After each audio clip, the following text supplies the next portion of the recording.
If you've been told that soil success begins and ends with a perfect pH number, this is where that story falls apart.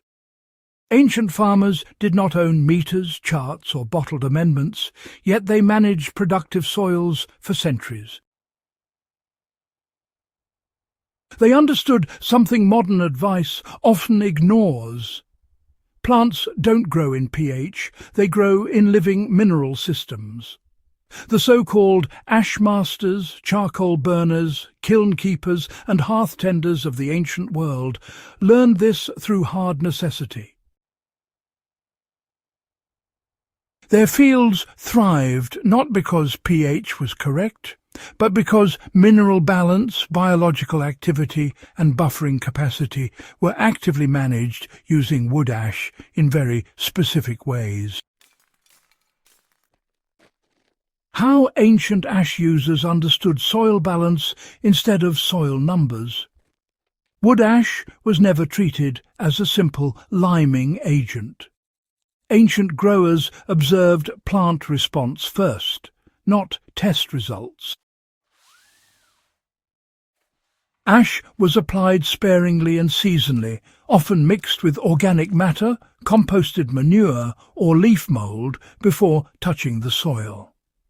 This mattered because ash contains calcium, potassium, magnesium, trace minerals and carbonates that influence nutrient availability rather than just acidity. The ashmasters knew that a soil could read acidic and still grow strong crops if minerals were in balance and microbes were fed.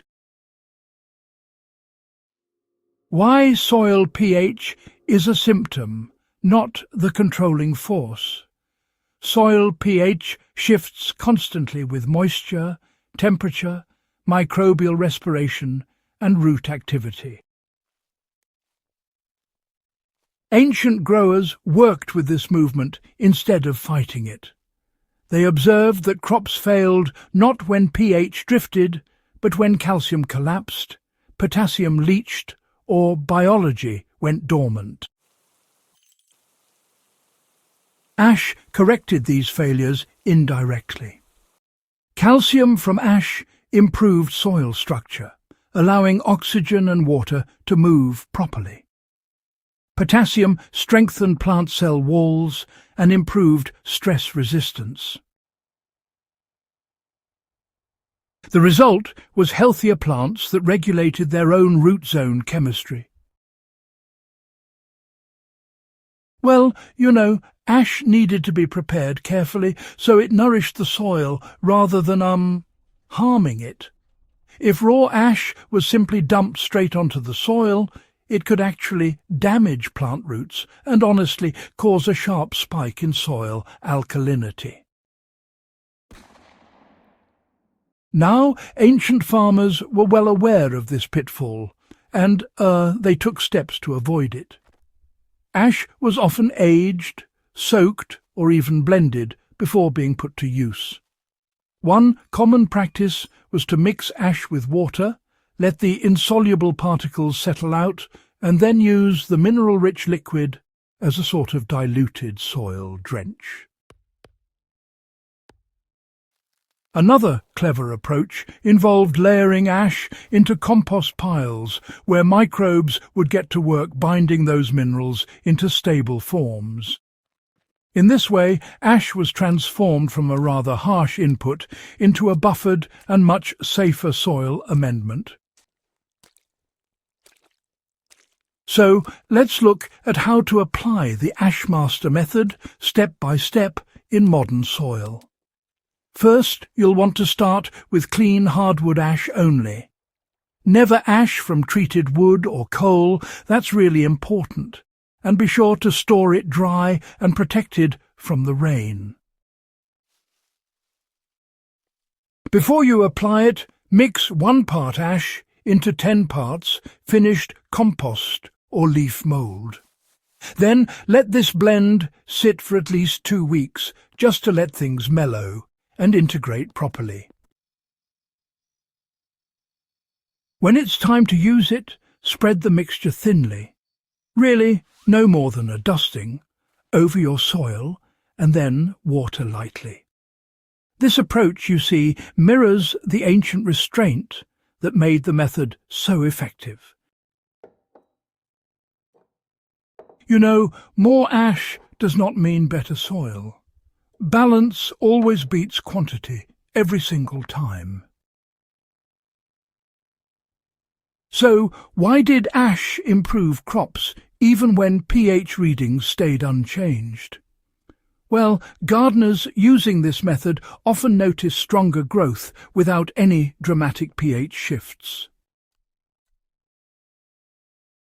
That's because, you see, calcium improves cation exchange capacity, which allows soil to hold nutrients more effectively.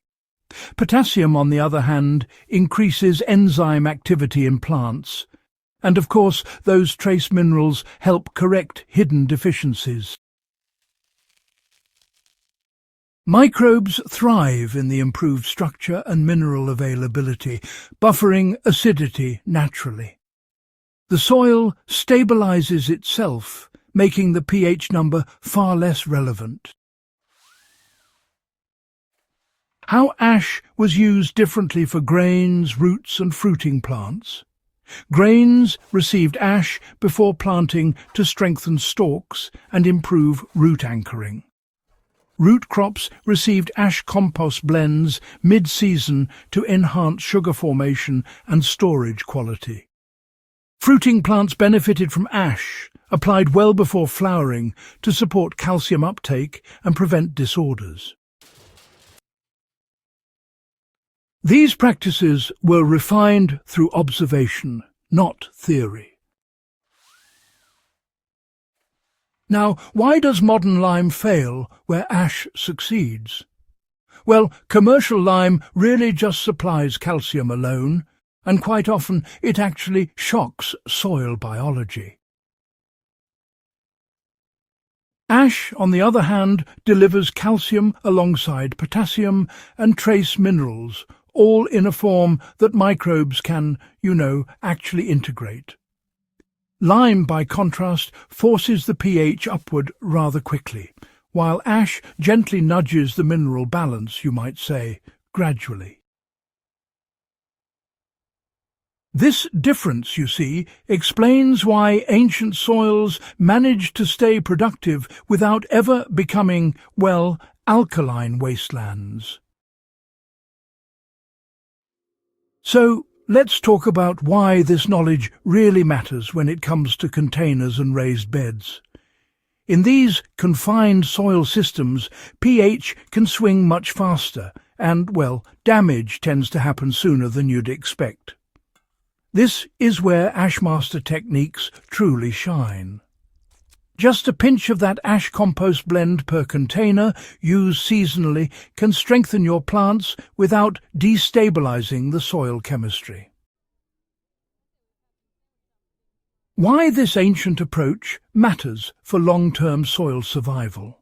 For survivalists and low-input growers, ash represents a renewable mineral source tied directly to fuel use.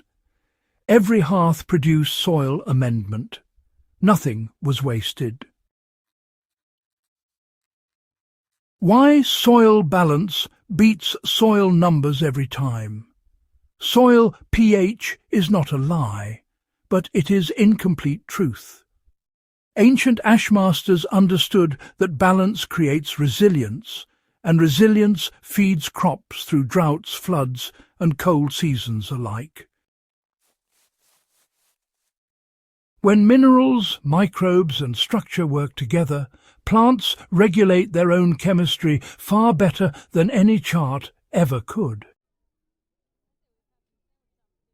If this deep dive into ancient soil wisdom sharpened how you think about fertility, subscribe to Hydrohaven, share this with growers still chasing numbers, and keep these time-tested methods alive where they matter most.